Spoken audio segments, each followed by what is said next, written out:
मिनश्शैतानिर्रजीम बिस्मिल्लाहिर्रहमानिर्रहीम।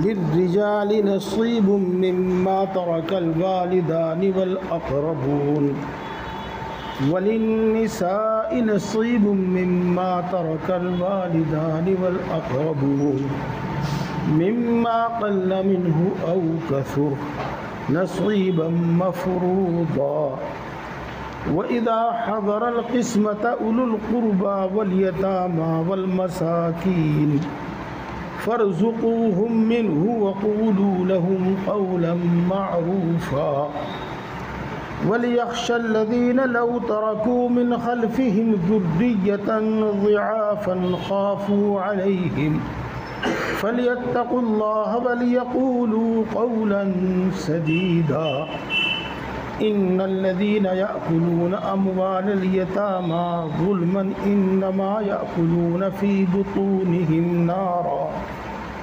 वसयस्लौन सईरा। सदक़ल्लाहुल अज़ीम। मोहतरम बुज़ुर्गों और दोस्तों, आपको याद है कि जिस सूरत की तफसीर चल रही है, इस सूरत का नाम है सूरह निसा। और निसा के माने होते हैं ख़वातीन, औरतें। इसमें ख़वातीन, औरतों, बच्चों के बहुत सारे अहकाम बयान किए गए हैं, जैसे कि आप सुनते चले आ रहे हैं और आज भी सुनेंगे। यहाँ मैं एक बात आपके सामने पेश कर दूं जो आपको बिल्कुल बिला समझाए खुद समझ में आ जाएगी। दीन सिर्फ नमाज रोज़े का नाम नहीं है, बल्कि जो हमारी समाजी ज़िंदगी है ना, समाजी ज़िंदगी, माशरती ज़िंदगी, ये भी दीन में दाखिल है। अगर ये दीन ना होता तो कुरान पाक इसके बारे में क्यों नाजिल होता, कुरान पाक में इसके अहकाम क्यों बयान किए जाते। ये भी दीन है। एक बात। दूसरी बात ये कि हम नमाज छोड़ दें, रोज़ा छोड़ दें तो अपने आप को बड़ा गुनहगार समझते हैं, और दूसरा भी कुछ ऐसा ही सोचता है।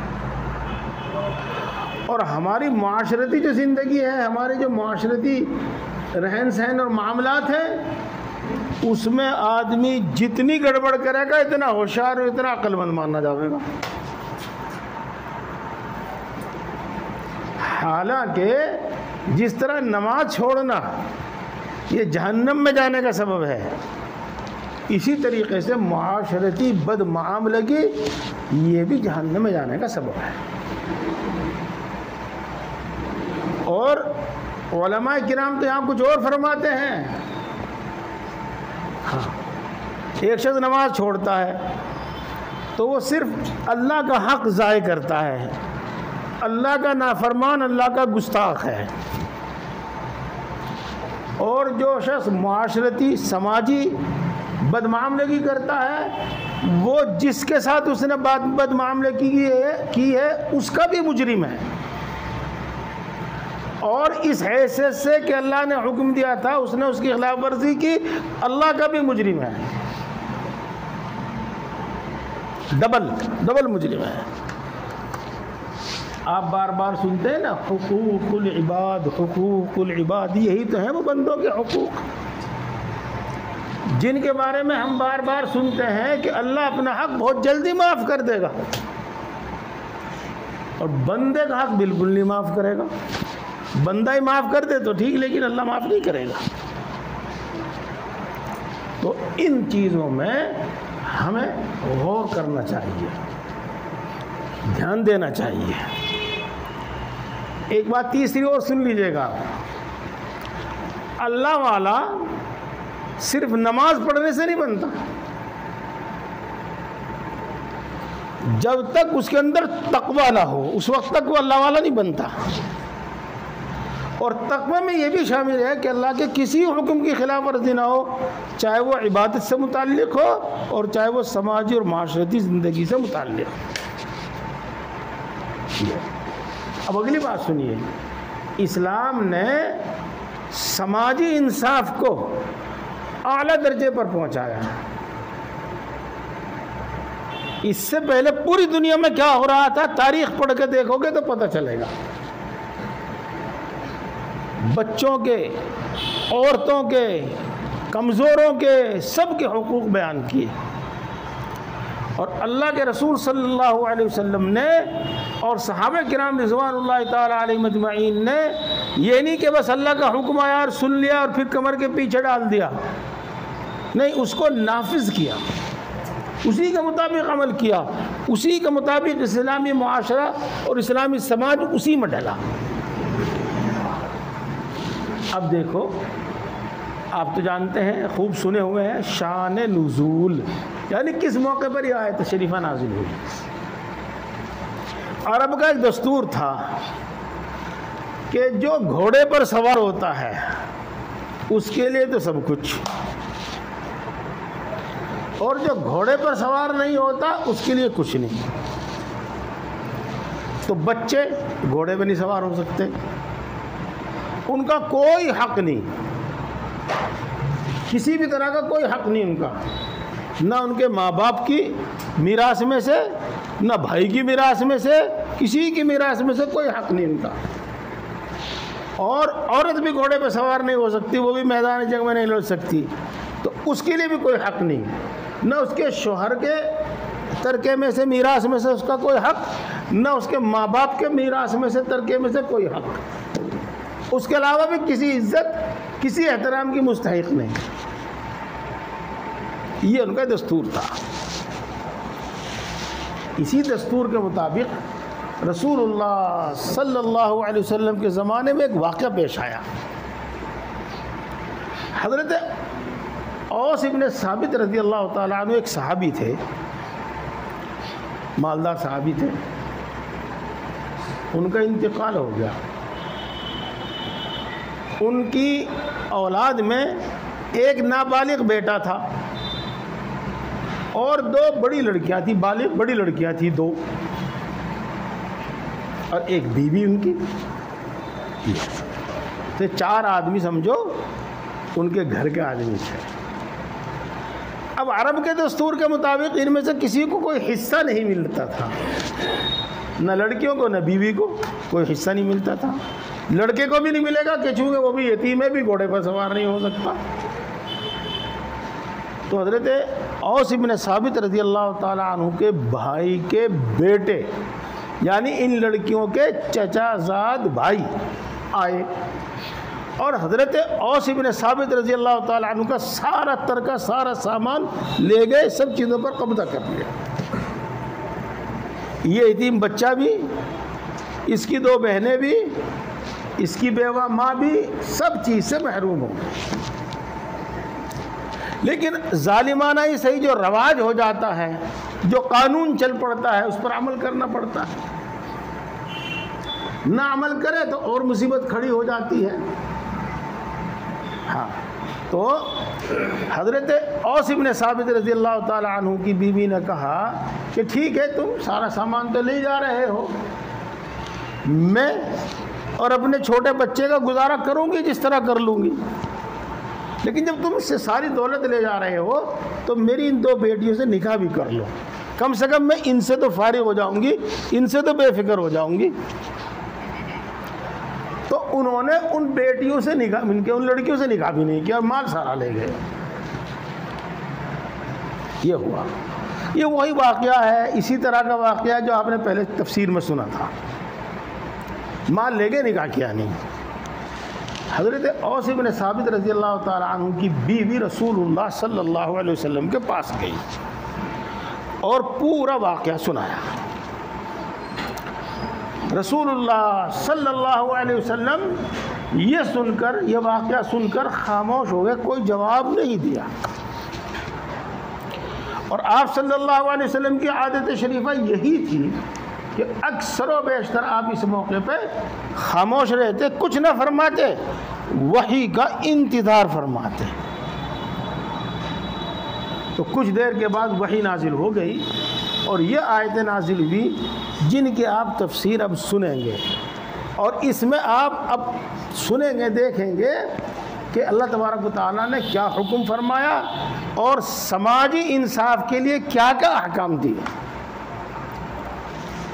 लिर्रिजालि नसीबुम मिम्मा तरकल वालिदानि वल अक़रबून, मर्दों के लिए हिस्सा है उसमें से जो उनके माँ बाप ने और करीबी रिश्तेदार ने छोड़ा है, मर्दों के लिए उसमें हिस्सा है।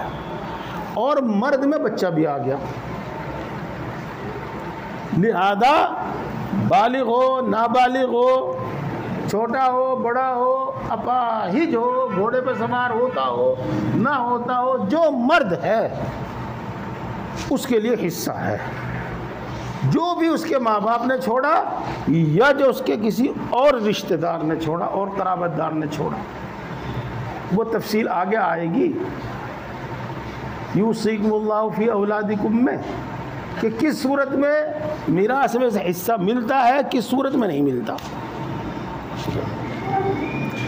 वलिन्निसाइ नसीबुम मिम्मा तरकल वालिदानि वल अक़रबून, और औरतों के लिए भी हिस्सा है उसमें से जो उनके माँ बाप ने छोड़ा या उनके कराबतदार रिश्तेदार ने छोड़ा।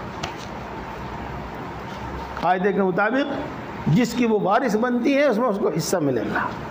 वो नाबालिग लड़की हो, बालिग लड़की हो, शादीशुदा हो या उसकी अभी शादी नहीं हुई, हर सूरत में उसके लिए उसके माँ बाप के तरके में से, उसके अकरबान यानी शौहर के तरके में से, और बाज़ सूरतों में भाई के तरके में से, बाज़ सूरतों में दादा के तरके में से उनको मिलेगा। ये तो एक बात आपके सामने आ गई और इसकी तफसील सामने आई गई थी। मिम्मा क़ल्ल मिन्हु औ कसुर, छोड़ा हुआ माल चाहे कम हो या ज़्यादा हो, छोड़ा हुआ माल कम हो या ज़्यादा हो, सबको हिस्सा मिलेगा। अब मैं आपको एक दो मिसाल बताता हूँ। यहाँ से तो इतना ही मालूम हुआ कि रसूलुल्लाह सल्लल्लाहु अलैहि वसल्लम ने इस पर किस तरह अमल करके दिखाया, सहाबा ने इस पर किस तरह अमल करके दिखाया, और बाद के उलमा ने, मुफस्सिरीन ने इसका क्या मतलब बयान किया, किस तरह इस पर अमल करके दिखाया। वो आप एक बात फ़र्ज़ करो, एक बात मानो, एक शख्स का इंतकाल हुआ और उसके पास कुछ नहीं है, सिर्फ उसके पहनने के कपड़े हैं, चाहे वो 2 जोड़े हैं या 3 जोड़े हैं या एक ही जोड़ा है जिसको वो पहन रहा है, इसमें सब वारिसों का हिस्सा है। किसी को ये हक नहीं बैठता कि वो खुद पहन ले या इनको खैरात कर दे। ये बात खूब समझ लीजिएगा। इसी तरीके से जो हम कफन सीते हैं वो तो मुर्दे के साथ चला जाता है। जब मुर्दा चारपाई पर रख के लेके चलते हैं तो उसके ऊपर एक चादर डालते हैं, वो कफन का हिस्सा नहीं होती, ना वो कब्र में मुर्दे के साथ जाती, बल्कि वो घर वापस आती है। हाँ, इसमें तमाम वारिसों का हिस्सा है। किसी की इजाज़त के बग़ैर, किसी एक की इजाज़त के बग़ैर भी उसको मस्जिद में देना, नहलाने वाले को देना, फ़कीर को देना, किसी को भी देना जायज़ नहीं है। इसमें सबका हिस्सा है। आपका चद्दर कह रहे हैं कोई को मस्जिद में रखी, चलो वो तो बात अलग है, लेकिन बता अगर कह रहे तो आपकी मस्जिद में तो रखी, सबकी मस्जिदों में तो नहीं रखी। अच्छा, हाँ, अगर कह रहे तो ये मसला है। मिम्मा क़ल्ल मिन्हु औ कसर। ये बात मैंने पहले भी बताई थी और किताबों में साफ साफ लिखी है कि नाबालिग की इजाज़त का एतबार नहीं, चाहे वो होशियार समझदार होगा, जब तक बालिग नहीं हुआ अगर वो इजाज़त भी दे दे तो भी एतबार नहीं। और यहाँ एक मसला आया था, औरत अगर मेहर माफ़ कर दे तो माफ़ हो जाएगा कि नहीं, वहाँ मैंने कुछ बताया था आपको, वही बात यहाँ भी है।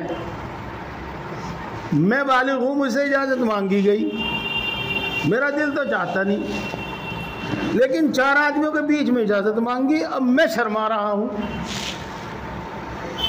कि अगर मैंने इजाज़त नहीं दी तो मेरी तौहीन हो जाएगी, क्या कहेंगे ये लोग, तो मैं शर्मा इजाज़त दे देता हूँ, हालांकि मेरा दिल नहीं चाहता, तो इस इजाज़त का भी कोई एतबार नहीं है। जैसे वो शर्माई या किसी डर की वजह से, खौफ की वजह से शर्माई औरत मेहर माफ़ कर दे, वो मेहर माफ़ नहीं होता।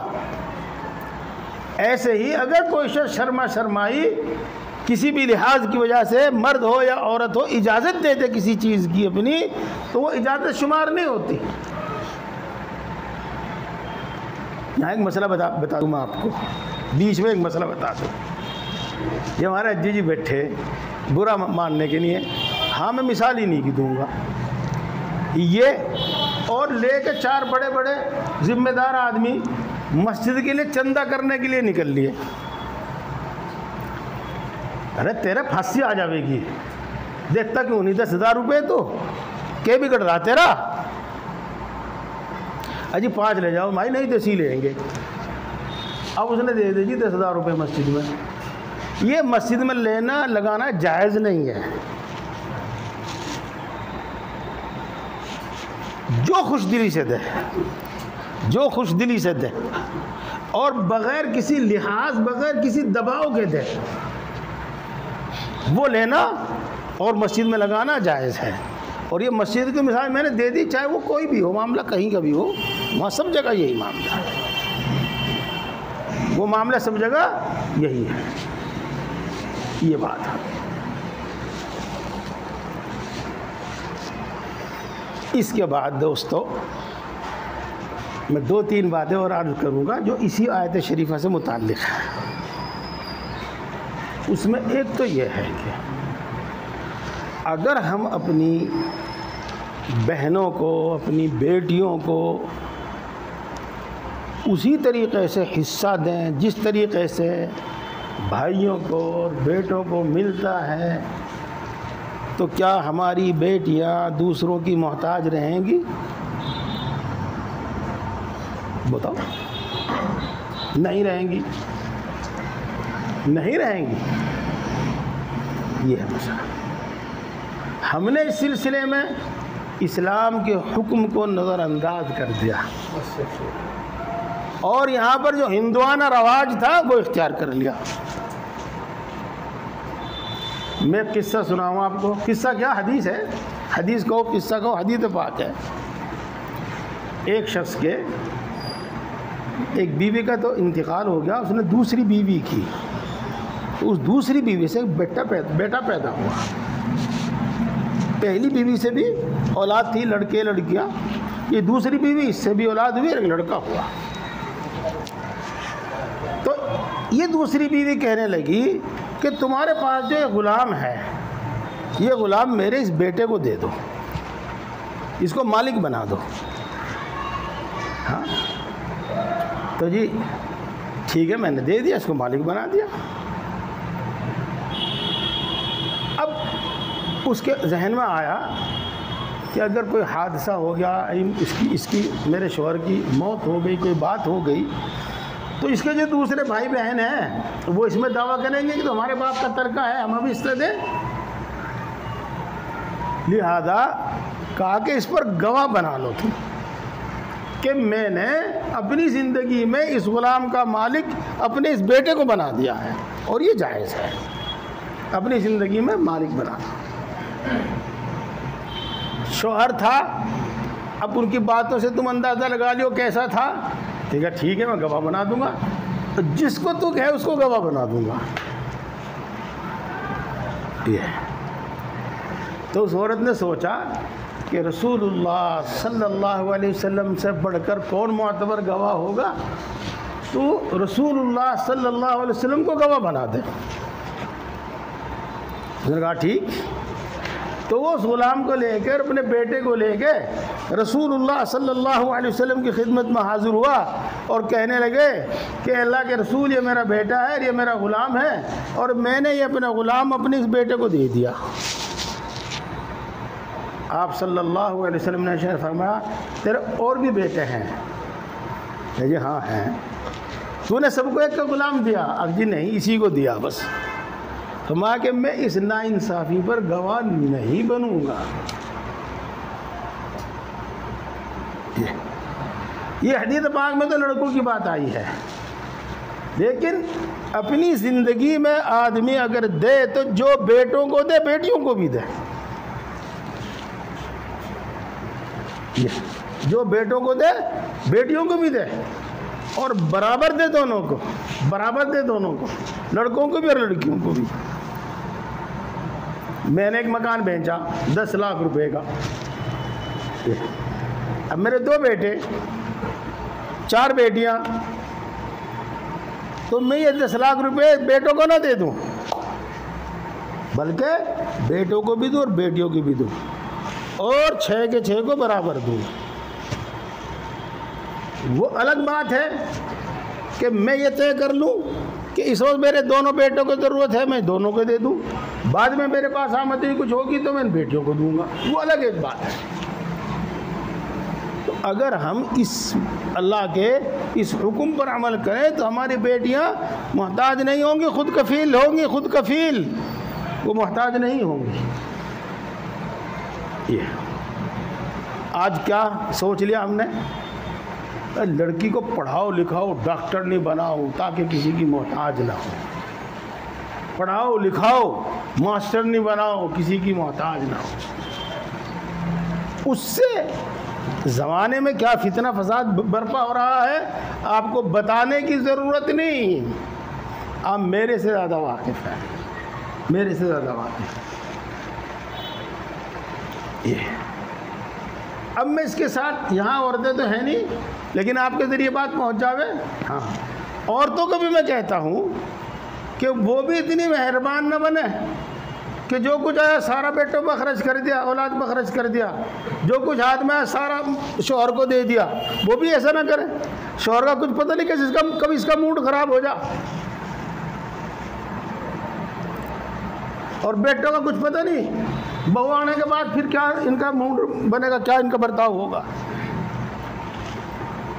अपनी मिल्कियत अपने पास रखें। हाँ, ज़रूरत के वक्त काम आने में, हस्बे हैसियत काम आने में आना चाहिए, वो तो बात है ही, वो तो काम आना चाहिए। हाँ, यहाँ मैं आपको एक बात और बता देता हूँ। गुजरात में मेरा आना जाना काफ़ी है, बहुत से लोगों से, बहुत लोगों से बहुत पुराना आना जाना है। वहाँ की बहुत सारी बातें हैं जो हमें भी करनी चाहिए। उनमें से एक बात यह है कि वो अक्सर व बेशतर मुश्तरका कारोबार करते हैं, अकेले नहीं करते हैं। 2 आदमी 4 आदमी मिलकर कारोबार करते हैं, और उसमें उनकी नीयत यह होती है कि शायद मुझे रोज़ी इसकी बरकत से मिल जावे, शायद मुझे इसकी बरकत से रोज़ी मिल जावे, शायद मुझे इसकी बरकत से रोज़ी मिल जावे। ये नीयत होती है उनकी। और इसके अलावा बेवाओं और यतीमों का हिस्सा रखते हैं वो उसमें, और उनसे भी कहते हैं कि तुम बस पैसा दे दो, तुम्हें करना कुछ नहीं है, और तुम्हारे हिस्से का नफ़ा तुम्हें मिलेगा। ये तुम्हारे हिस्से का नफ़ा तुम्हें मिलेगा। किसी के पास, औरत के पास, किसी के पास मकान है जिसको वो किराए पर चलाती है, किसी के पास दुकान है जिसको वो किराए पर चलाती है, किसी का इसी तरीके से हिस्से हैं।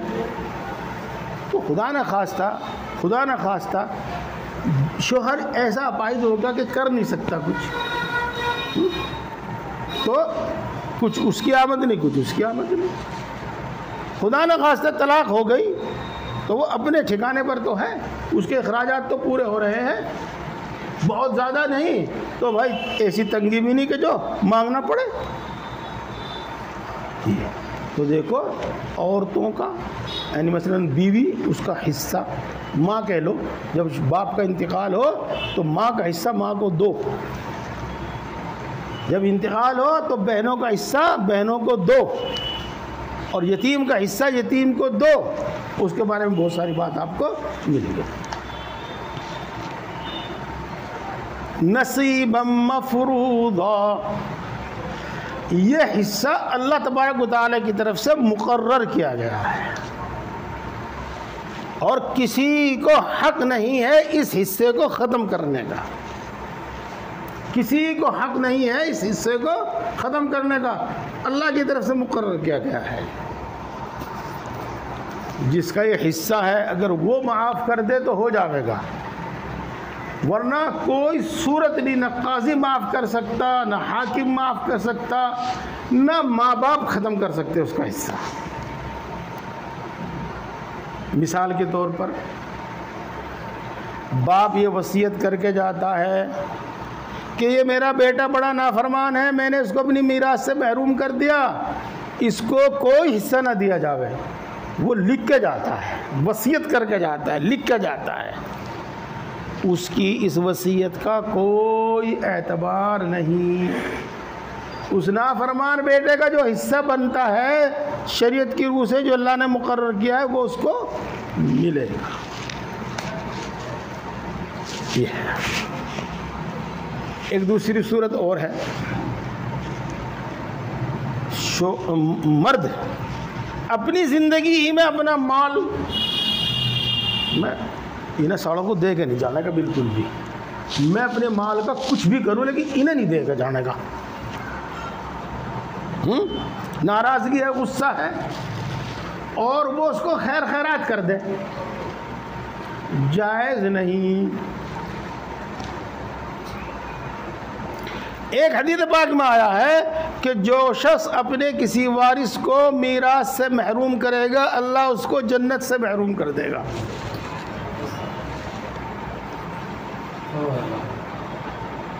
एक सहाबी है, इस वक्त मुझे उनका नाम याद नहीं आ रहा है, उन्होंने इरादा किया कि अल्लाह के रसूल, मैं बहुत बूढ़ा हो गया हूँ और मेरे पास माल बहुत है, तो ये माल मैं सब का सब अल्लाह की राह में खर्च करना चाहता हूँ। फरमाया नहीं, वारिसों को देकर जाओ। फरमाया अल्लाह के रसूल, अच्छा आधा मैंने अपने वारिसों को दे दिया और आधा मैं खैरात कर देता हूँ। फरमाया नहीं, वारिसों को देकर जाओ। फिर अर्ज़ किया कि अल्लाह के रसूल, 1/3 मैं अल्लाह की राह में खैरात करके जा रहा हूँ और 2/3 अपने वारिसों के लिए छोड़ कर जाता हूँ। फरमाया ठीक है। इसी वास्ते इस हदीस की बिना पर ही ये कायदा है कि जब आदमी समझने लगे कि बस अब मेरा चल चलाव है, जिसको हमारे यहाँ कह देते हैं कब्र में पैर लटक गए हों जब, तो उस वक्त उसे क्या चाहिए, 1/3 माल तो खर्च कर सकता है वो अल्लाह की राह में, 1/3 माल तो किसी को दे सकता है, उससे आगे नहीं।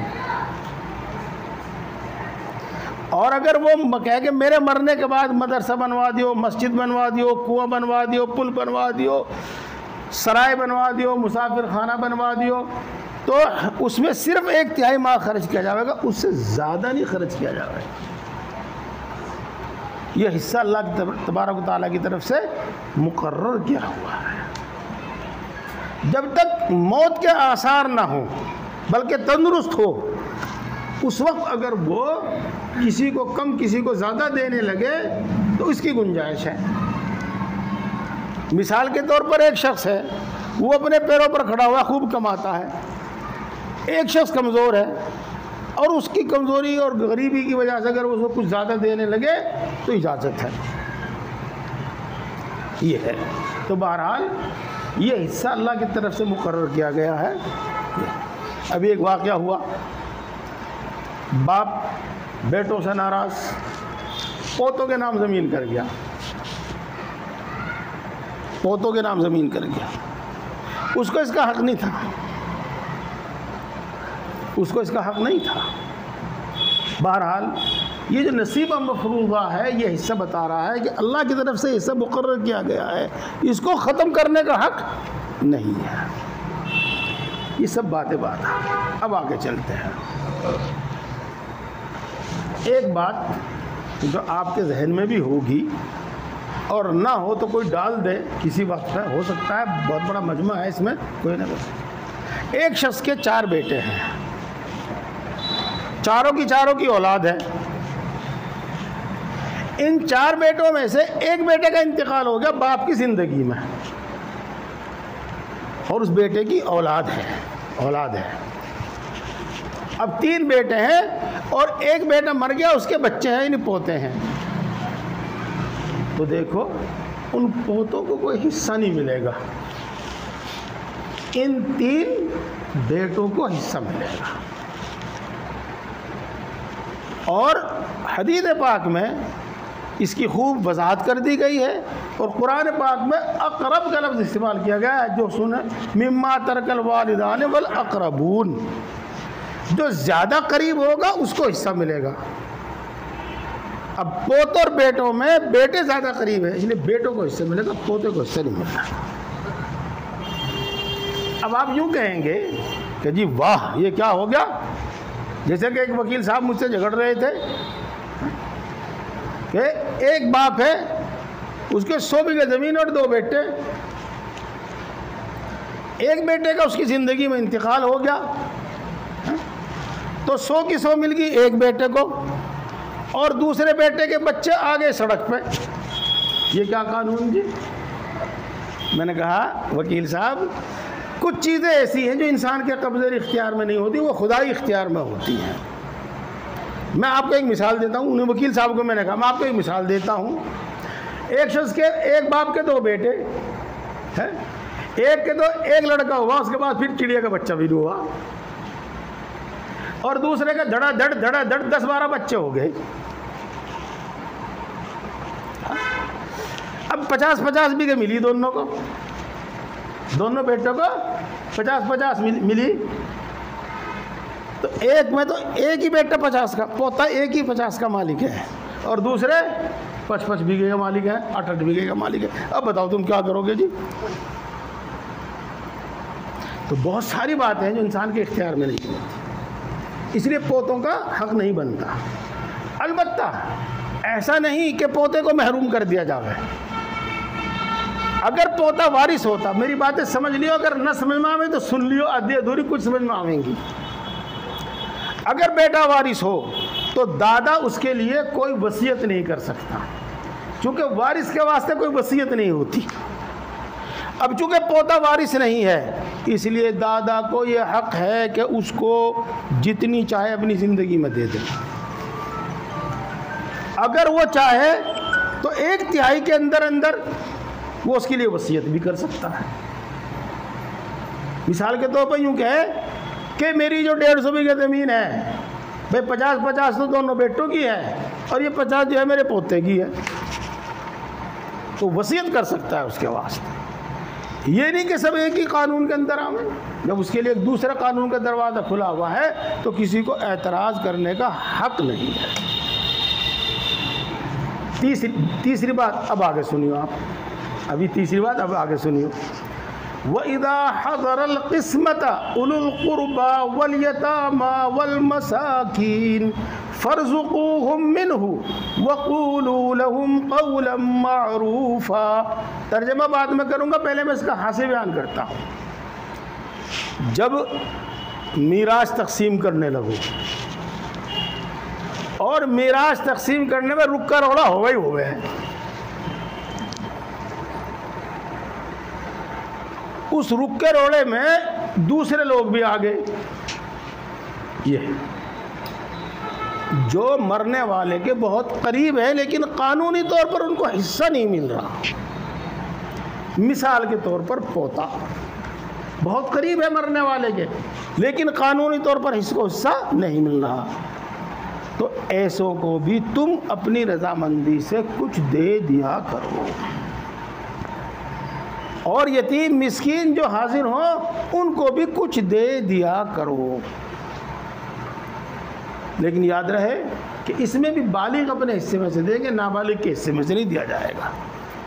वइज़ा हज़रल क़िस्मत उलुल क़ुरबा, और जब तरका तकसीम करने के वक्त क़राबतदारों में से कोई मौजूद हो, या यतीमों में से कोई मौजूद हो, या मिस्कीनों में से कोई मौजूद हो, तो तुम उसको कुछ दे दिया करो और उसके साथ उसको भली और अच्छी बात कहा करो।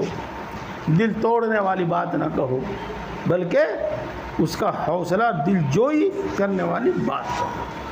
अल्लाह तबारक व तआला हम सबको दीन की सही समझ अता फरमावे और अमल की तौफीक अता फरमावे। मेरे दोस्तों, बहुत अहम मसला है। इंशाअल्लाह ज़िंदगी रही, हयात रही, अगले हफ्ते में इस बारे में समझाऊँगा।